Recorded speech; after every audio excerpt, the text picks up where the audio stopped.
Bom dia, turma do segundo ano. Tudo bem com vocês, meus queridos? É um prazer imenso poder estar aqui mais uma vez, dividindo um pouco do conhecimento com vocês, ok? Vamos lá? Eu estou morrendo de saudades, é claro, mas nós estamos dando início ao terceiro bimestre e nós temos muitas coisas para ver.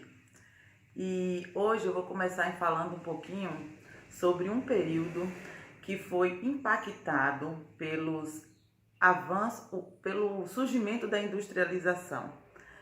Com esse surgimento e com o avanço de algumas coisas que foram surgindo durante esse período, durante essa época, inclusive a invenção do telefone, da eletricidade, do automóvel e da fotografia, surge agora um movimento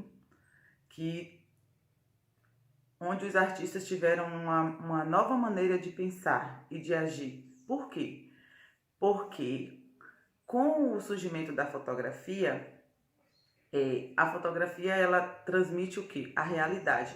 Ela captura uma imagem real daquilo que o artista está vendo. Então, assim, o que eles poderiam fazer de novo ou de diferente, tá? Que pudessem continuar tendo, digamos assim, reconhecimento do público, já que tinham surgido tantas inovações, tantas coisas diferentes. Então, foi que eles fizeram. Eles criaram agora um método, uma técnica completamente diferente para que chamasse a atenção do espectador para as suas obras. E eles queriam trazer não só a realidade, mas eles queriam trazer para as suas obras o dinamismo desse modo de vida. Então a gente vai ver que essa arte, ela traz esse dinamismo, ela traz essa valorização pessoal da vida, além de mostrar também a realidade, claro. Então, surge dentro desse contexto todo aí, surge o movimento impressionista, tá? Os impressionistas, eles tinham as pinceladas soltas e fugiam completamente do padrão acadêmico da época. Então, onde é que ele surge e como vai acontecendo as coisas no decorrer desse movimento? Bom, ele surge em meados do século XIX, na França, tá? Depois ele vai se espalhando por diversos lugares até chegar aqui no Brasil também. Mas a transição do realismo para o impressionismo, ele acontece justamente porque as obras dos artistas, eles quebravam os padrões acadêmicos e eles não seguiam mais o padrão das academias. E por conta disso, esse movimento ele foi muito criticado por diversos artistas da época, foram contra esse movimento. Então, a palavra impressionismo, ela surge justamente através dessa crítica. Ela surge a partir daí, porque um artista chamado Louis Lore, o que é que ele faz? Ele começa a criticar uma obra de Claude Monet. Claude Monet, ele tem uma obra conhecida como Impressão do Pôr do Sol, e essa obra, que dá início ao movimento, ele é criticado por quê? Porque, segundo Louis, essa obra ela é inacabada, ela é apenas o esboço, ela é apenas uma impressão e não uma obra em si, não algo como se fosse algo real mesmo, como era proposto pelas academias. Então, os artistas, eles não digamos assim, se abalam com essa crítica. E o que é que eles fazem? Eles utilizam a fala dos críticos para dar nome ao movimento. E o movimento passa, então, já que as obras que eles faziam era só uma impressão, era apenas um esboço, surge, então, o termo impressionismo. Foi a partir daí que surge esse termo e é utilizado pelos artistas para caracterizar esse movimento. Qual era o objetivo e qual era a intenção desses artistas dentro desse movimento? eles estavam interessados nos efeitos ópticos da luz, que a luz proporcionava às suas obras. Então, a gente vai ver que os artistas, eles pintavam, a maioria deles, a maior parte, eles pintavam ao ar livre. Por quê? Porque eles queriam trazer leveza e luminosidade às suas obras. E eles queriam perceber o efeito da luz e da sombra em diferentes momentos do dia. Então, a maioria deles utilizam o ar livre para ver quais eram os efeitos que a luz do sol provocava em suas obras, no objeto ou na pessoa que eles queriam pintar, tá? Nas pessoas que eles queriam pintar. Então, as sombras, elas eram luminosas, não podia ser sombras escuras e pretas, então tinha que ser luminosas.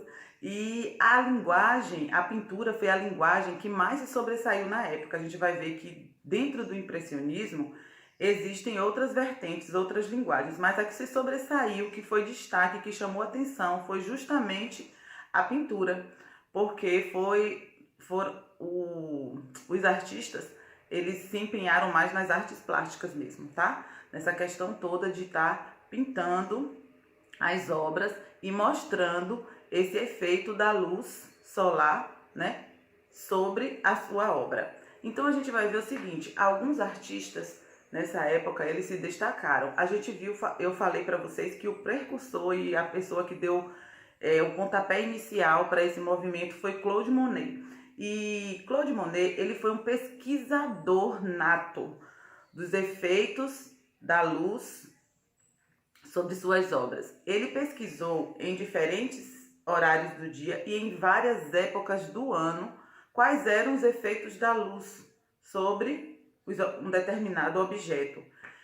E ele pintou diferentes quadros, diferentes obras durante todo o seu período de vida. Só que, como eles ficavam muito expostos ao sol, Claude Monet, ele acaba adquirindo uma catarata. E esse problema de saúde, né, nos olhos, acaba interferindo um pouco nas suas produções. Entretanto, ele não para de produzir, ele não desanima e ele continua produzindo suas obras.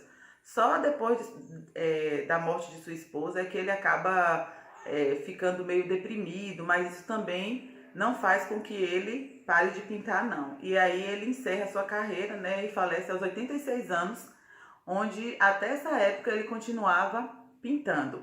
Então, assim, uma outra característica bastante forte desse movimento é que eles utilizavam as cores puras. Eles não misturavam as cores na paleta do artista. As cores, elas tinham que ser misturadas nas obras. À medida que o artista fosse pintando, ele iria fazer a combinação das cores. Então, era assim que acontecia. A maioria dos artistas, eles utilizavam a luz natural e não havia mistura de cores. As cores eram puras, tá? Então, a gente vai ver que o método e o estilo que eles utilizavam eram completamente fora dos padrões acadêmicos. Por isso que tanta crítica, por isso que muitos artistas os criticavam. Mas isso não os desanimou. Claro que a mudança, ela traz desconforto para algumas pessoas, né?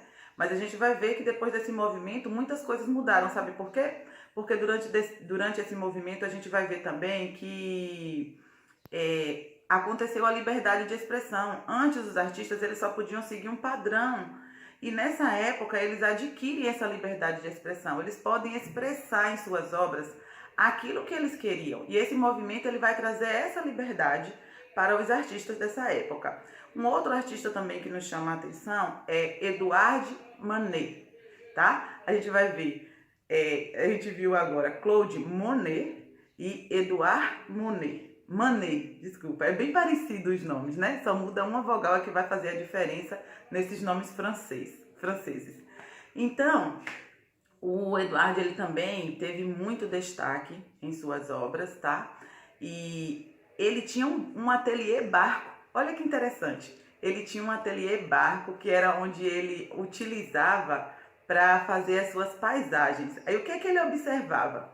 Ele observava a imagem do rio como é que a paisagem do rio, em diferentes momentos do dia, ele queria transpor o efeito da luz dessa paisagem em diferentes momentos do dia. Então, ele utilizava um barco, certo? Como ateliê para transpor nessas imagens os seus objetivos.